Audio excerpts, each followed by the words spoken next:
भगवती कुमारी एवं भंडासुर के पराक्रम का वर्णन। श्री हैग्रीव मुनि कहते हैं, हे अगस्त्य, घोड़े पर आरूढ़ होकर युद्ध करता हुआ विशंग भगवती अश्वारूढ़ा से जूझ गया।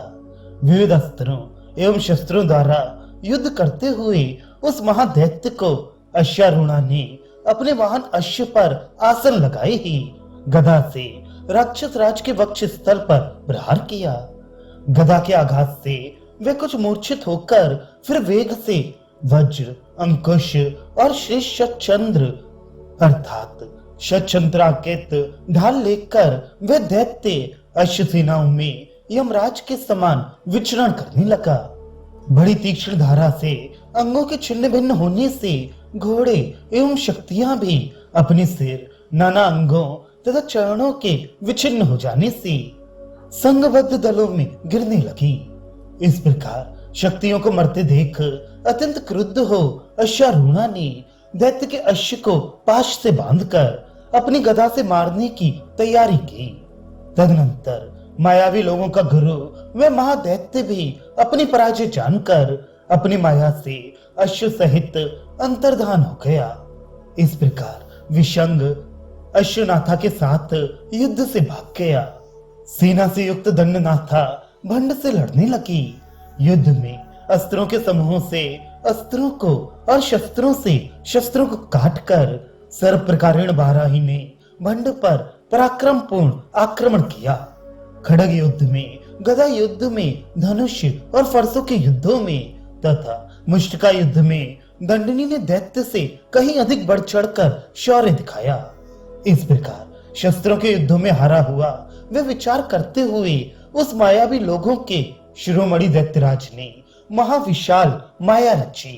अंधकार, महावायु, बिजली की वर्षा, खूब घनघोर शब्द, पत्थरों की वर्षा, सर्पों की वर्षा, मृतक शवों की वर्षा, अग्नि वर्षण, शुहान, भेड़िए, व्याघ्र, कांटेदार पर्वत स्थलों में बिलों के जंतु और राक्षसों को सिंहों, शर्भों, आंड, भेरुंड आदि को युद्ध में माया से बनाया।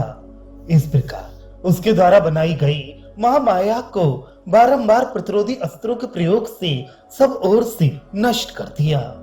अनंतर दंड नायिका के शस्त्रों के तेज से अत्यधिक त्रस्त हो आकाश में अंतरहित हो अदृश्य बन रस सहित असुर प्रकट हो शिलावर्षण वाला अति भयानक महाराव करने लगा।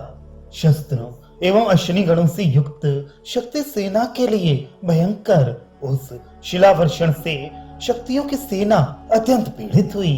जैसे टूटे सेतु का जल में विलय हो जाता है, उसी प्रकार चारों ओर शक्ति सेना विलुप्त हो गई। इस प्रकार युद्ध में अनुचित कार्य को देखकर अत्यंत प्रचंड कोप वाली दंड रानी ने अपने आयुधों के सहित अत्यंत वेग से आकाश प्रांगण में ऊपर की ओर गमन किया। देवी ने शिलावर्षण से गिरते प्रस्तरमय वातावरण में घोर अनंत अंधकार से आवृत आकाश में उस महाअसुर को खोजा। अपने अंगों की कांति से अंतरिक्ष के देश को अत्यंत प्रकाश युक्त करती हुई उसने महादैत्य की महामाया का अपहरण कर उसे पकड़ लिया। रथ में स्थित माया से शैल की वर्षा करते हुए उसे भगवती ने सिर में गदा का प्रहार किया और वज्र से आहत पर्वतराज के समान वह मूर्छित हो भूमि में स्रोत से काटे तट के समान गिर पड़ा। पुनः उस दंडनाथा ने गदा से शीघ्र ही उसके रथ, घोड़ों और सारथी को अत्यंत क्रुद्ध हो मार गिराया। तब तक मूर्छा से सचेत हो वह महाअसुर अपनी गदा हाथ में लेकर वेग से अंतरिक्ष में युद्ध करने के लिए वाराही पर झपटा। अब वाराही और दैत्यराज का महायुद्ध हुआ, जो गदाओं के प्रहारों से तुमुल और वज्र गिराने से महानाद वाला था। इस प्रकार एक मुहूर्त तक युद्ध करके महादैत्य को अति दुर्दृश्य बलि जानकर मूसल हाथ में ली हुई देवी ने वज्र से आघात किया। अपनी को मूसल के प्रहार से घातित मानकर भंड दैत्यपति प्राचीन काल में श्री लक्ष्मी के कथन के विषय में विचार करने लगा। अवश्य ही रमा देवी ने जो पूर्व काल में कहा था वह कदापि अन्यथा नहीं हो सकता। नहीं तो मैं अमोघ मूसल के घात की क्यों चोट खाता। वे महादेवी त्रिपुरा भक्त के अभीष्ट मनोवांछित को पूर्ण करने वाली हैं। मुझे युद्ध में साक्षात वह मारे, यही मेरी दीर्घ काल से कामना रही है। दैत्य की इस प्रकार सोच विचार करने पर आकाशवाणी हुई, हे दंडनाथे, युद्ध में ये तेरे से किसी प्रकार भी वध के योग्य नहीं है। ये तेरा मूसल अमोघ है, इसे जल्दी हटा ले। इस प्रकार आकाशवाणी सुनकर चंडिका दंड नायिका ने सिर के गर्भ से उस सुरेश्वर को अवध्य मानकर अपना प्रयत्न छोड़ दिया। अब अदृश्य हुआ वह दैत्य दंडनाथा द्वारा जीत लिया गया। शक्तिगण से बहुत बुरी तरह से आघात पाकर दैत्य सेना छिन्न भिन्न होकर भाग गई। भग्न दैत्य सेना को देखकर देवी सेना में जय बेरी बजने लगी।